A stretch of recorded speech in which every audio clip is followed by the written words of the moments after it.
8 साल बाद मैं आशा और विजय के साथ मेरठ जा रही थी। इन 8 सालों में एक दो बार मैं अकेली तो आई हूँ, पर इस बार दोनों की छुट्टियाँ थीं, तो मैं ही जबरदस्ती दोनों को साथ ले आई थी। दोनों किसी भी तरह आने के लिए तैयार नहीं थे, पर मैं ही जिद पर अड़ी रही। मुंबई से किसी भी रिश्तेदार के घर जाने को तैयार ही नहीं होते। धीरे धीरे सबसे कटते जा रहे हैं। इस बार सैलू दीदी की तबीयत काफ़ी दिन से खराब चल रही है। माँ ने भी कहा था कि छुट्टियों में ज़रूर आ जाऊं। मुझसे 12 साल बड़ी हैं सैलू दीदी। 2 बेटे विनय व अजय और बेटी तन्वी। तीनों के विवाह के बाद दीदी और जीजाजी घर में अकेले ही रहते हैं। विनय विदेश में कार्यरत है, अजय बेंगलुरु में और तन्वी जयपुर में है। जीजाजी का बिजनेस सालों से मेरठ में ही जमा है, इसीलिए उनका तो कहीं और रहना असंभव ही है। तीनों बच्चे यदा कदा अपनी सुविधा अनुसार उनके पास आते जाते रहते हैं। माँ सहारनपुर में रहती हैं। सैलू दीदी की अस्वस्थता के चलते यही उनके पास आती रहती हैं। बस इतना समय का है मेरा। माँ और सैलू दीदी। पिता रहे नहीं, भाई हैं नहीं। कई बार हिम्मत करके मेरठ जाने का मन बना तो लेती हूँ, पर कभी खुश होकर नहीं लौटती मैं। हर बार यही लगता है कि किसी अपने के घर नहीं, किसी सख्त वार्डन के कड़े अनुशासन और नियमों में रहकर लौटी हूँ। 7 साल पहले आशा और विजय मेरे साथ गए थे। दोनों ने उसके बाद जाने के नाम से ही हाथ जोड़ लिए। उनका कहना था, मौसी का घर है या किसी प्रिंसिपल का, कुछ छू नहीं सकते, अपनी मर्जी से उठ बैठ नहीं सकते। हमें तो बख्श देना माँ, आप अकेली ही जाना। बच्चों की इसमें गलती भी नहीं है। एक नशा सा है साफ सुथरे घर का। विनय व अजय को भी मैंने घर में खुलकर मस्ती करते कभी नहीं देखा था। ये तो आज्ञाकारी सीधे बच्चे ही रहे और आंख मूंदकर दीदी के निर्देशों का पालन करते रहे। कभी मस्ती का मूड होता तो उसका कमरा देखने लायक होता। बेतरतीब किताबें, उल्टा सीधा बिस्तर। दीदी चिड़चिड़ कर घर सिर पर उठा लेती। मुझे आशा और विजय का स्कूल के बाद का अपने ड्राइंग रूम का हाल याद आता तो हंसी आ जाती। एक बार दीदी मेरे पास मुंबई आई हुई थी। आशा और विजय स्कूल से लौटे तो उन्होंने अपना बैग डाइनिंग टेबल पर रखा, सोफे पर बैठकर शूज उतारे और थक गए, कहते वहीं पसर गए। मैंने कहा, हाथ मुंह धो लो, लंच के लिए मौसी वेट कर रही हैं। तभी दीदी ने कहा, लंच तो बाद में भी हो जाएगा, चलो तुम लोग पहले अपना सामान संभालो। पता नहीं दीदी क्यों इंसान के सुख आराम से ज्यादा घर के निर्जीव सामानों को ज्यादा व्यवस्थित देखने की आदत है। कई रिश्तेदार उनके घर जाने के नाम से ही मुंह बनाते हैं। कई बार तो माँ ही परेशान हो जाती हैं। टैक्सी ड्राइवर ने एक झटके से गाड़ी रोकी तो मैं वर्तमान में लौटी। वह उतरकर किसी से फोन पर बात कर रहा था। मैं आशा और विजय को देखकर मुस्कुराई तो आशा ने कहा, यह आपने अच्छा नहीं किया माँ, हमें साथ लाकर छुट्टियों में ही हमें सजा दे दी। विजय भी शुरू हो गया, मम्मी पिछली बार तो मैं पूरी तरह परेशान हो गया था, शुक्र है 3 दिन ही रहना है, फिर तो नानी के पास चले जाएंगे बस। यही अच्छा है कि इस बार 1 हफ्ते का प्रोग्राम है। पिछली बार तो 15 दिनों का पनिशमेंट था यहाँ रहने का। अभी गेट खुलते ही फरमान जारी हो जाएगा। सफर के सूझे बाहर ही रखना, पहले नहा धो लो, बाथरूम के ही स्लीपर पहन कर आना, गीला टॉवेल तार पर सुखा देना। अरे फ्लाइट से 2 घंटे में पहुंच गए हैं, सुबह नहाकर ही चले थे ना, कितने गंदे हो गए होंगे हम।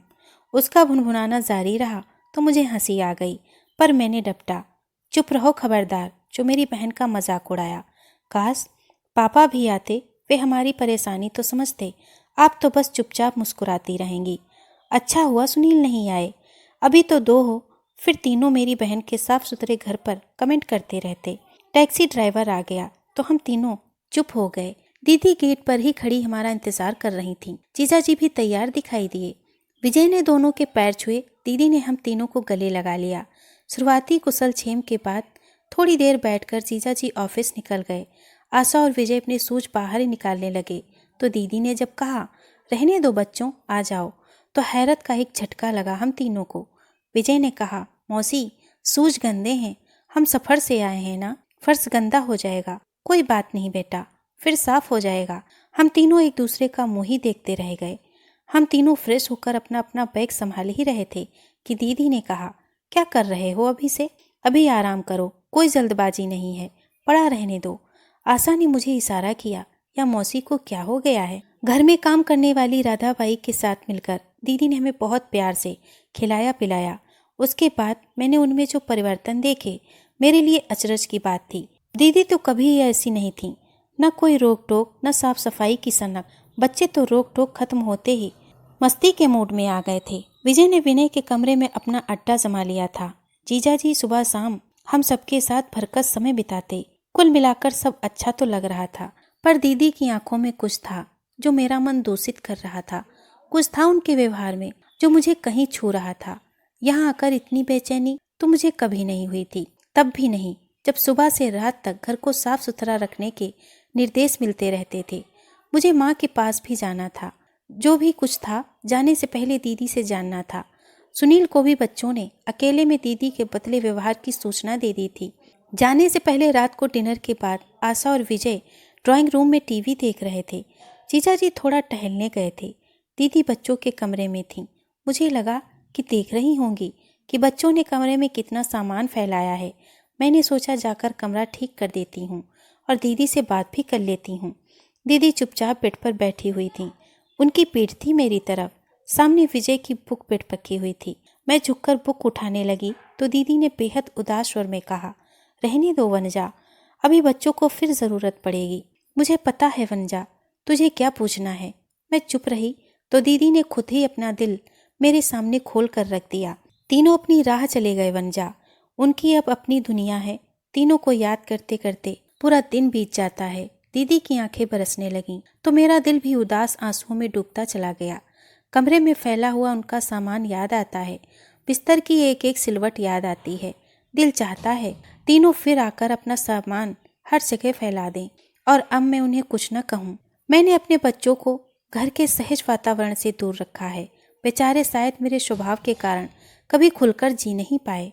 उनके घर जाती हूँ, देखती हूँ कि तीनों अपने बच्चों को उन बातों के लिए भूलकर भी नहीं टोकते जिनमें उनका बचपन शायद दबकर रह गया।